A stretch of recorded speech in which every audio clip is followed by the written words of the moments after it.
Chelsea have an agreement with Leeds since Tuesday. On Tuesday, they reached full agreement. For Raphinha, it's an agreement for £60 million, but the player has not accepted yet personal terms proposal from Chelsea. Hello guys, welcome back on the channel. Fabrizio Romano here, and as always, I'm here to update on the biggest stories on the transfer market.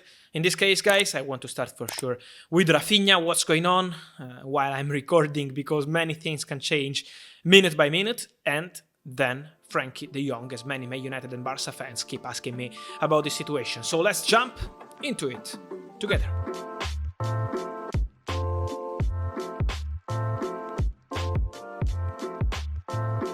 And so guys, Raphinha deal is one of the craziest saga I've ever covered, let me say. Because you know that many clubs have been into it, Tottenham too till last week, then they decided to jump into Richarlison deal and to leave the negotiations for Raphinha. It was a crazy one, and so Tottenham have now Richarlison deal almost completed, just waiting for the player to sign the contract and then announce the negotiation completed with Everton for £60 million.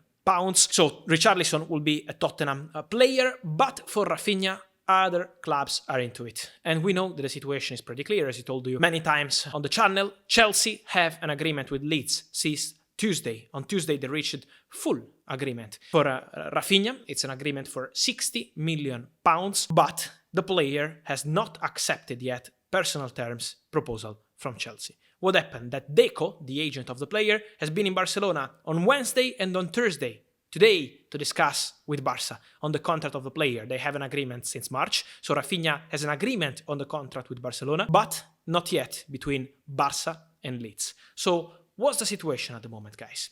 Let me start with the position of Leeds, because Leeds have received a proposal from Barcelona, an official and written proposal from Barca. It was sent on Tuesday night, really late night, an official bid that Leeds decided, from what I'm told, to turn down. They are not happy with that proposal. They are not accepting that conditions. They want way more than this for Raphinha, way more than what Barcelona are offering. Let me clarify one point, guys. It's not just about the amount of the proposal, but it's also on the payment terms, because Barcelona and Chelsea made different kind of proposals. I'm told that Chelsea offered for Raphinha £60 million, add-ons included, but paid in a really short term. So what does it mean? That they're going to pay the main part of this fee in really one solution. And this is something not usual in football. Chelsea are prepared to pay immediately the main part of the negotiation of the fee for Raphinha. And this is something that makes a difference for Leeds.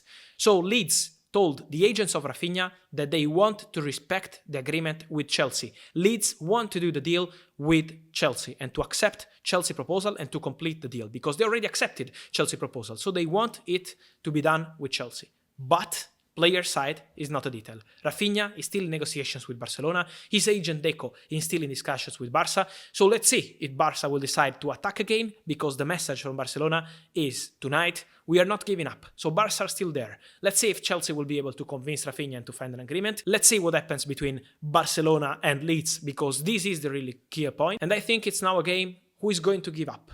If Leeds, if Raphinha, if Chelsea.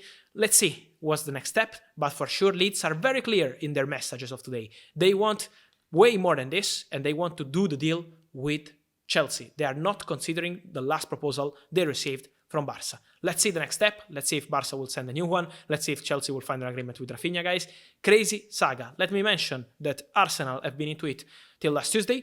They were well informed on the situation, but they don't want to do a bidding war. So they want to see what happens between Chelsea and Barca, but Arsenal have no intention to go into a bidding war. They made a bid last Tuesday, but it was turned down by Leeds. Let's see if the situation will be maybe clear for Arsenal to change their position. But at the moment, Arsenal are also busy with Lisandro Martinez, a deal for the defense that they want to try to compete with Manchester United, because they made some proposals and Lisandro Martinez is a priority for Arsenal. So they want to be fast, because they know that Man United are on it too, on Lisandro. So this is the situation for Raphinha, guys. Let's see the next steps. And then Frenkie de Jong, another big name with many Man United and Barca fans asking me why Frenkie, he's not in Manchester. It's 30th of June and the deal has not been completed yet. Guys, let me say one thing. From my informations, I never said that this deal was going to be completed within 30th of June.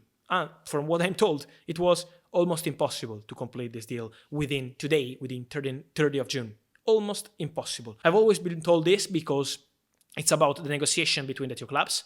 It's about the negotiation on the add-ons, because the two clubs are really close to agreeing a fee for 65 million euros guaranteed fee plus 20 million euros add-ons. This is what the two clubs are really prepared to agree. But the add-ons structure is a complicated one. It's not few million euros, 1, 2, 3.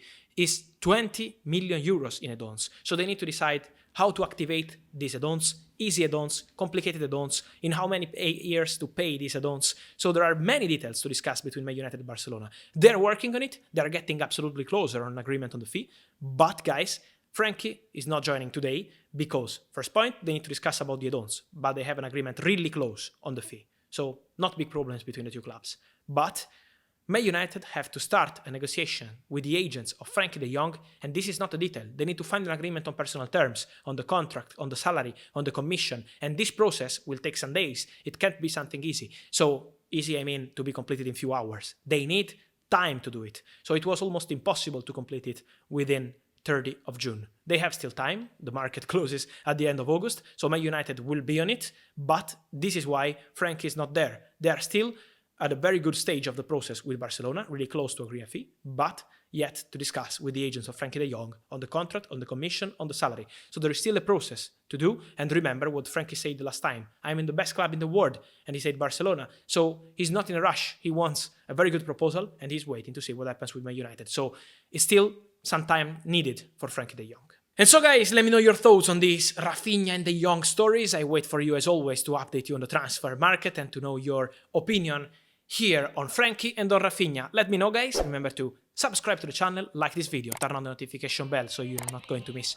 any single video. And see you soon with Fabrizio.